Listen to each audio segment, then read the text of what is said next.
उसूलों पे जो आँच आए, जी हाँ, उसूलों पे जो आँच आए तो टकराना ज़रूरी है, और अगर आप जिंदा हो तो जिंदा नज़र आना ज़रूरी है। साथियों नमस्कार, मैं आपका अपना भाई, आपका दोस्त गंगा माहौर मथुरा की पावन भूमि से आपके अपने YouTube channel Mahaur study point 999 पे आपका हार्दिक स्वागत करता हूं, हार्दिक अभिनंदन करता हूं। तो आइए साथियों, सीधे हम क्लास को स्टार्ट करते हैं। जैसा कि हमने इस प्लेटफॉर्म पे एक सीरीज स्टार्ट की थी, जिस सीरीज का नाम था basics of English. Sir basics of English का फर्स्ट लेक्चर आपका हो चुका है, ये आपका सेकंड लेक्चर है। तो सर फर्स्ट लेक्चर में हमने बेसिक्स ऑफ इंग्लिश के अंतर्गत हमने पढ़ा था लैंग्वेज लर्निंग के बारे में, कि एक्चुअल में लैंग्वेज लर्निंग का बेसिक स्ट्रक्चर क्या होता है, बेसिक इंट्रोडक्शन क्या होता है। तो सर उसमें हमने ये पढ़ा था कि लैंग्वेज क्या है। लैंग्वेज एक मीन्स ऑफ एक्सप्रेशन, सब मीनिंग था। सर मीनिंग क्या होता है? सर मीनिंग होता है आपका, it is something that we have in your mind. It is something that we have in your mind. Sir meaning, feeling, thoughts, ideas and emotions. Sir इसका हमने origin पढ़ा था कि लैंग्वेज का ओरिजिन क्या होता है। वहाँ पे हमने पढ़ा था सर, इसका ओरिजिन जो निकल के आया था वो साउंड से निकल के आया था। साउंड को जब हमने रिप्रेजेंट किया था इन द रिटन वे, जैसे कि साउंड को हमने रिप्रेजेंट किया था in the written way, that English people write in this way के it becomes a letter, and Hindi people write in this way it becomes a letter. तो बच्चे इससे आगे हम बढ़ते हैं। हमने लास्ट क्लास को छोड़ा था वर्ड को लेकर। बच्चे आज की क्लास जो होने वाली है वो आपकी वर्ड को लेकर ही होने वाली है। जैसे कि मैंने टॉपिक आपको लिखा हुआ है कि वर्ड, आपकी जो क्लास होगी वो आपको वर्ड को लेकर होगी। लेकिन बच्चे लैंग्वेज को समझने से पहले देखिए होता क्या है, वर्ड पे जाने से पहले हमें क्या करना होगा कि हमें लैंग्वेज को और ठीक तरीके से समझना होगा, जिससे कि हमें वर्ड्स को समझने में काफ़ी आसानी होगी। वो कैसे? आप एक सिंपली बात सोचिए, मैंने आपको पिछली क्लास में भी बोला था कि बच्चे आपको कुछ भी रटना नहीं है, आपको कुछ भी याद नहीं करना, आपको लॉजिकल चीज़ों को समझते हुए आगे बढ़ना है। ओके, अब एक बात बताइए, जब आप लैंग्वेज का यूज करते हैं, बच्चे ध्यान देना भाई, आपकी क्लास स्टार्ट हो चुकी है, बड़ा मज़ा आएगा आपको, कुछ भी रटना नहीं है, सिंपली आपको सोचना है। बच्चे ध्यान देना, जब हमने लैंग्वेज को पढ़ा था सर, लैंग्वेज तो एक मिक्सचर है। लैंग्वेज क्या होता है? जब हमें लैंग्वेज की ज़रूरत पड़ती क्यों है कि जब हम अपने माइंड के कंटेंट को दूसरों के माइंड तक पहुंचाते हैं, या फिर दूसरों के माइंड के कंटेंट को रिसीव करते हैं। तो बच्चे एक बात सोचिए, जब आप लैंग्वेज बोलते हैं, जैसा कि मैं लैंग्वेज बोल रहा हूँ, मैं लैंग्वेज का यूज कर रहा हूँ, मेरे माइंड में कुछ कंटेंट है जो मैं आपके लिए देना चाहता हूँ, आपके लिए ट्रांसफ़र करना चाहता हूँ। तो अब वो कंटेंट बच्चे, सिंपल सी बात है, वो सीधा माइंड से माइंड में तो ट्रांसफ़र हो नहीं जाएगा। सिंपल बात है कि अगर मेरे माइंड में कोई कंटेंट है तो वो सीधा माइंड से माइंड में तो ट्रांसफ़र हो नहीं जाएगा, उसके लिए हमें एक माध्यम की ज़रूरत होगी जो कि लैंग्वेज है। तो बच्चे लैंग्वेज को डील करने से पहले बच्चे हमें कुछ लैंग्वेज के बेसिक टर्म्स होते हैं जिनको हमें फॉलो करना ही पड़ता है। जैसे कि मैंने लिखा भाई सर, सबसे पहला सेंटेंस को कैरी करने वाले कुछ वर्ड्स होते हैं। सर आपके लेटर्स होते हैं, और सर नंबर 4 पे होती है आपकी ग्रामर। भाई इनको हमें समझने का काम करेंगे, फिर हम सीधे अपने वर्ड टॉपिक पे चलेंगे, क्योंकि बच्चे इनको समझना काफ़ी ज़रूरी है। अगर हम वर्ड टॉपिक को समझना चाहते हैं, उसको डिटेल में अच्छे से समझना चाहते हैं, तो सबसे पहले हमें इन चारों टर्म को समझना बड़ा ज़रूरी हो जाता है। तो आइए साथियों, एक एक को हम स्टार्ट करते हैं। जैसा कि मैंने पिछली क्लास में आपके लिए बताया था, आपके लिए फर्स्ट लेक्चर में बताया था कि सर लेटर्स क्या होते हैं। Letters are the symbols of English language. Letters are the symbols of English language. Sir ये अंग्रेजी भाषा के सिम्बल्स होते हैं, ये अंग्रेजी भाषा के चिन्ह होते हैं। इसमें हमने लेटर्स में हमने ये भी पढ़ा था कि letters don't have meaning. Sir इसका कोई लिटरली अपना मीनिंग होता नहीं है। बेसिकली सर लेटर्स होता क्या है, आइए बच्चों अब हम सीधे क्लास को ना बिल्कुल फोकस तरीके से समझेंगे। आपको कंप्लीटली फोकस यहाँ पर रखना है। तो देखिए बच्चे, जब मैं लेटर की बात करता हूँ तो सर लेटर्स क्या होते हैं? Letters are the unit of language. Sir letters क्या होते हैं मेरे भाई? Letters are the unit of language but don't have meaning. Sir मैं यहाँ कॉमा लगा के लिख रहा हूँ, don't have. Sir don't have meaning, इसका मतलब क्या हुआ भाई? इसका मतलब हुआ मेरे दोस्त कि लेटर्स जो थे लेटर्स जो होते हैं मेरे भाई, लेटर्स क्या होते हैं? लेटर्स होते हैं दोस्त, ये एक सिंबल्स होते हैं, इंग्लिश लैंग्वेज के चिन्ह होते हैं। जैसा कि मैंने यहाँ पे लिखा था के is the symbols of English language. अगर हम के को प्रोनाउंस करना चाहते हैं तो हमें इंग्लिश लैंग्वेज का एक क्या है बच्चे, ये एक सिंबल्स है। सर लेटर्स क्या होते हैं? आपके यूनिट ऑफ लैंग्वेज होते हैं but don't have meaning. Sir unit of language होते हैं, लैंग्वेज की यूनिट होते हैं, लैंग्वेज की इकाई होते हैं, बट इनका कोई लिटरली अपना मीनिंग बच्चे होता नहीं है।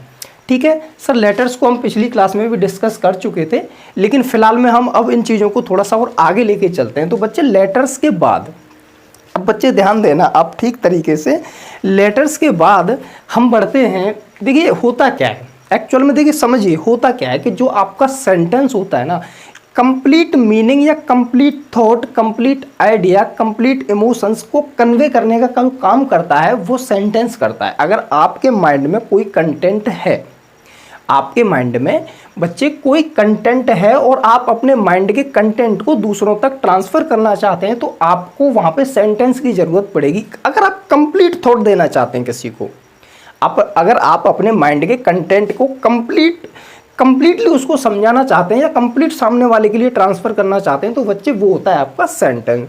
सर सेंटेंस को वैसे तो ये अलग से टॉपिक है, इसको मैं अलग से ही पढ़ाऊँगा डिटेल में, लेकिन फ़िलहाल के लिए हम इसको थोड़ा सा डिस्कशन कर लेते हैं। सर सेंटेंस क्या होता है? सर सेंटेंस आपका होता है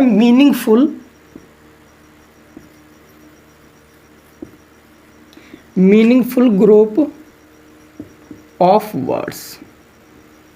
सर मैंने लिखा कि सेंटेंस क्या होता है मेरे भाई? सेंटेंस जो होता है मीनिंगफुल ग्रुप ऑफ वर्ड्स होता है जो कि कंप्लीट मीनिंग को कन्वे करता है। सर मीनिंग का मतलब आप समझ पा रहे होंगे, मीनिंग का मतलब वही feeling, thoughts, ideas and emotion, जैसा कि मैंने पिछली क्लास में आपके लिए बताया था। तो बच्चे एक सेंटेंस क्या हुआ हमारा? मीनिंगफुल ग्रुप ऑफ लेटर्स, जो कि क्या करता है, जो कि हमारे कंप्लीट मीनिंग को कन्वे करता है, जो कि हमारे कंप्लीट मीनिंग को कन्वे करता है। मीनिंग जो हमारे माइंड में है, whatever we want the express, जो भी हम एक्सप्रेस करना चाहते हैं, जो हमारे माइंड का कंटेंट है, अगर अपने हम कंप्लीट आइडिया या थॉट को कन्वे करना चाहते हैं तो बच्चे उसके लिए हमें सेंटेंस की ज़रूरत पड़ती है, क्योंकि कंप्लीट जो मीनिंग होता है ना, कंप्लीट थॉट होता है, वो हम सेंटेंस के थ्रू ही कर पाते हैं। अब बच्चे एक बात सोचिए, आप सेंटेंस में यूज कर क्या रहे हैं? आप सेंटेंस में यूज कर रहे हैं वर्ड्स, क्योंकि वर्ड्स क्या होता है, वर्ड्स जो आपके बच्चे होते हैं ना, कि ये सेंटेंस के पार्ट्स होते हैं जो कि मीनिंग को कन्वे करते हैं,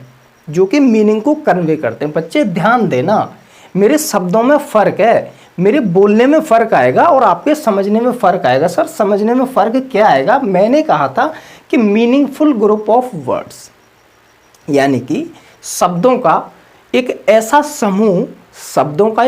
समूह जिसका मीनिंग क्या होना चाहिए? मीनिंगफुल होना चाहिए, जिसका जो कंप्लीट सेंस कन्वे करे, जो जिसका मीनिंग वो है, वो कैसा होना चाहिए भैया?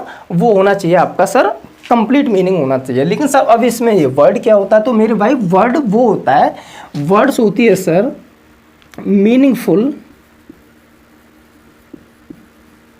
Unit of letters.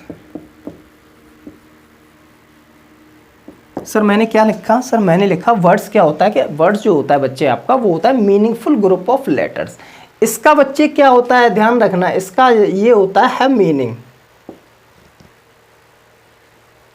इसका मीनिंग होता है, वर्ड्स का मीनिंग होता है बट बच्चे अब ध्यान देना, देखो इन दोनों चीज़ों में अब आप डिफरेंस क्रिएट कर पाएंगे। सर मैंने अभी थोड़ी देर पहले आप लोगों से कहा था कि जो लेटर्स होते हैं वो यूनिट ऑफ लैंग्वेज होते हैं, बट लेकिन यहाँ पे मैंने क्या लिखा? सर ये भी यूनिट ऑफ लैंग्वेज होते हैं, मीनिंगफुल यूनिट ऑफ लेटर्स, यानी कि यूनिट ऑफ लैंग्वेज आपका लेटर्स भी है बच्चे और यूनिट ऑफ लैंग्वेज आपका वर्ड्स भी है। लेकिन बच्चे इसमें डिफरेंस क्या है? भाई मेरे इसमें डिफरेंस आपको क्रिस्टल क्लियर हो रहा होगा कि मैंने यहाँ पे लिखा हुआ है कि जो लेटर्स होते हैं उनका मीनिंग तो होता ही नहीं है कुछ, लिटरली अपना मीनिंग तो कुछ होता ही नहीं है, लेकिन ये लैंग्वेज की बच्चे यूनिट होते हैं, यूनिट तो होते हैं लेकिन इनका कोई मीनिंग नहीं होता, ये आपको ध्यान रखना। लेकिन जो वर्ड्स होता है वो भी आपकी लैंग्वेज यूनिट होती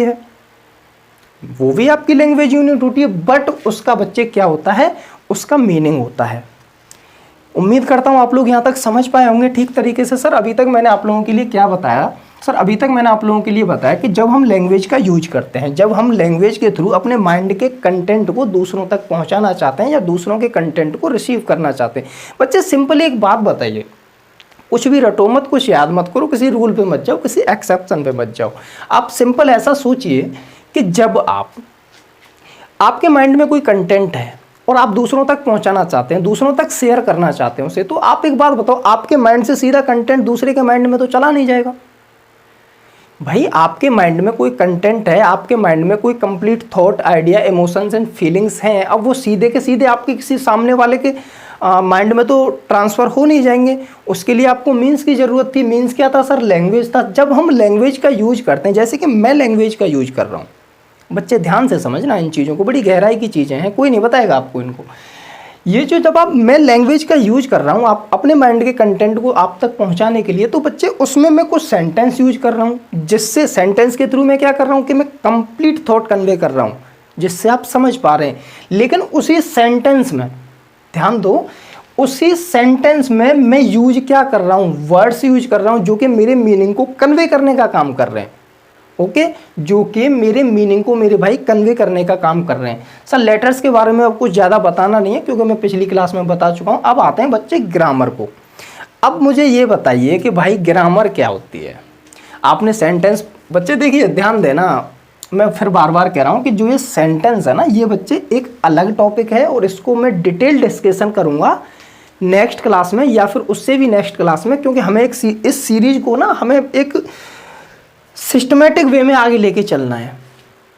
हमें सीरीज को सिस्टमेटिक वे में आगे लेके चलना है। ओके, आइए उसके बाद सेंटेंस पढ़ा हमने। वर्ड्स का काम क्या था सर? इसको जो कि मीनिंग को कन्वे करने का काम करते हैं वो हमारे वर्ड्स थे। सर लेटर्स के बारे में हम पढ़ चुके। अब आते हैं बच्चे ग्रामर पे। सर अब मुझे ग्रामर ये बताइए कि ग्रामर क्या होता है? बड़ा इंपॉर्टेंट रोल है इसका भाई, लैंग्वेज में ग्रामर का बड़ा इंपॉर्टेंट रोल होता है। सर क्या होता है ग्रामर, बताइए। अगर कोई बच्चा, किसी बच्चे को ग्रामर के बारे में पता हो तो वो कमेंट में ज़रूर लिखे कि ग्रामर क्या होता है। तो आप एक बात बताइए बच्चे, ग्रामर को समझने का काम कीजिए। सर ग्रामर होता है आपका, it is something that bring uniformity in a language. Sir भाषा में एक रूपता मेंटेन करना। सर मैंने कहा ग्रामर का काम क्या होता है? सर ग्रामर का काम होता है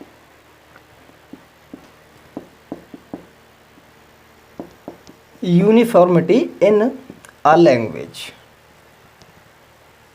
इसका मतलब क्या हुआ? इसका मतलब बच्चे ध्यान से समझना है इसको। इसका मतलब हुआ भाई कि भाषा में एक रूपता मेंटेन करना। अब सर ये एक रूपता कहाँ से आ गई? देखिए समझने का काम करें आप, इधर मैं आपको समझाने का काम करता हूँ। ये क्या है देखो, भाषा में एक रूपता मेंटेन करना, जैसे कि आप ऐसा मानिए कि कोई पर्सन है स्टडी किया हुआ 1935 का। सर मैंने क्या कहा? मैंने कहा अगर कोई पर्सन है जिसने स्टडी किया हुआ है 1935 में, ठीक है, लेकिन अगर कोई पर्सन है जिसने स्टडी किया है 2020 में। अब बच्चे होता क्या है कि लैंग्वेज का बेसिक काम क्या होता है? लैंग्वेज का बेसिक काम होता है सर, मैंने यहाँ पे क्या कहा था? Grammar, uniformity in a language, यानी कि भाषा में एक रूपता मेंटेन करना। यानी कि जो आपका 1935 का जो स्टडी किया हुआ पर्सन है या फिर 2020 का कोई भी स्टडी किया हुआ पर्सन है, वो एक दूसरे के साथ एफर्टलेसली कन्वर्सेशन कर पाएँ, वो एक दूसरे के साथ एफर्टलेसली कन्वर्सेशन कर पाएँ, दूसरों के विचारों को समझ पाएँ। ऐसा नहीं होना चाहिए कि 1935 में इसको मार्कर बोला जाता था और 1920 में इसका नाम चेंज हो गया। ऐसा नहीं होना चाहिए। तो इसका ग्रामर का मतलब क्या हुआ भाई? ग्रामर का मतलब सिंपली यही हुआ कि uniformity in a language. Grammar का काम क्या हुआ? यूनिफॉर्मिटी इन अ लैंग्वेज, यानी कि भाषा में एक रूपता मेंटेन करना। जैसे कि 1935 का कोई स्टडी किया हुआ पर्सन है, 1935 का कोई स्टडी किया हुआ, या फिर ऐसे समझिए, सुनिए मैं आपको दूसरे तरीके से समझाने का काम करता हूँ। देखो भाषा में एक रूपता मेंटेन होगी कैसे? देखो डिफरेंट कल्चर के लोग, डिफरेंट प्रोफेशन के लोग, या फिर डिफरेंट कंट्री के लोग। सर ये ना एक दूसरे के साथ इंटरेक्ट कर पाएँ, एफर्टलेसली इंटरेक्ट कर पाएँ, एक दूसरे के विचारों को समझ पाएँ, एक दूसरे के विचारों को सुन पाएँ, समझ पाएँ, कह पाएँ। To ensure that the other person hear exactly what we say, यानी कि सुनने वाला वही सुने जो बोलने वाले ने कहा है। या फिर ऐसा नहीं होना चाहिए कि बोलने वाले ने कहा कुछ और सुनने वाले ने सुन लिया कुछ। जैसे कि मैं आपको अभी बता रहा था, कोई स्टडी किया हुआ पर्सन है 1935 का, कोई स्टडी किया हुआ पर्सन है आपका 2022 का। अगर ये दोनों एक दूसरे के साथ बैठकर इंटरेक्ट कर पा रहे हैं, अगर ये एक दूसरे के साथ बैठकर विचारों को, थॉट्स, फीलिंग, आइडियाज, इमोशंस को समझ पा रहे हैं, तो वहाँ क्या हो रहा है बच्चे, वहाँ पे भाषा में एक रूपता मेंटेन हो रही है। ठीक है भाई, वहाँ पे क्या हो रहा है, भाषा में एक रूपता मेंटेन हो रही है। तो सर अभी तक मैंने आपके लिए समझाने का काम किया कि सर जो लैंग्वेज थी, लैंग्वेज को जब हम यूज करते हैं, लैंग्वेज के थ्रू अपने माइंड के कंटेंट को दूसरों तक पहुंचाते हैं, या दूसरों के माइंड के कंटेंट को अगर हम रिसीव करते हैं, तो बच्चे उसमें हमें कुछ बेसिक टर्म्स होते हैं जिनको हमें कैरी करना पड़ता है, जिनको हमें यूज करना पड़ता है। सबसे पहला आपका सेंटेंस था। सर सेंटेंस काम क्या करता है, मीनिंगफुल ग्रुप ऑफ वर्ड्स होता है, शब्दों का एक ऐसा समूह होता है जो कि कंप्लीट मीनिंग कन्वे करता है। ठीक है, उसके बाद हमने वर्ड्स किया था जो कि मीनिंग को कैरी करने का काम करते हैं। मीनिंगफुल यूनिट ऑफ लेटर्स होते हैं। सर लेटर्स क्या होते हैं, यूनिट ऑफ लैंग्वेज होते हैं। ये लैंग्वेज की यूनिट, बच्चे लैंग्वेज की यूनिट ये भी होता है, ध्यान देना, लैंग्वेज की यूनिट ये भी होता है। सर ग्रामर का काम क्या था, यूनिफॉर्मिटी इन अ लैंग्वेज, यानी कि भाषा में एक रूपता मेंटेन करना, भाषा में समरूपता मेंटेन करना। जैसे कि मैंने आपको बताया कि जो डिफरेंट कल्चर के लोग, डिफरेंट प्रोफेशन के लोग, डिफरेंट कल्चर के लोग, डिफरेंट प्रोफेशन के लोग, डिफरेंट कंट्री के लोग, वो एक दूसरे के साथ इंटरेक्ट कर पाएँ, एक दूसरे के भावों विचारों को समझ पाएँ। बच्चे आपको उम्मीद करता हूँ ये सारी चीज़ें अभी तक आपको समझ आ चुकी होंगी। ठीक है भाई, ये सारी चीज़ें आपको समझ आ चुकी होंगी। ओके, अब हम बच्चे आगे बढ़ने का काम करता है। मैं इसको यहाँ पे रफ कर देता हूँ, इनको आप अपने नोट्स में मेंशन कर लेना, इनको मैं यहाँ पे रफ कर देता हूँ।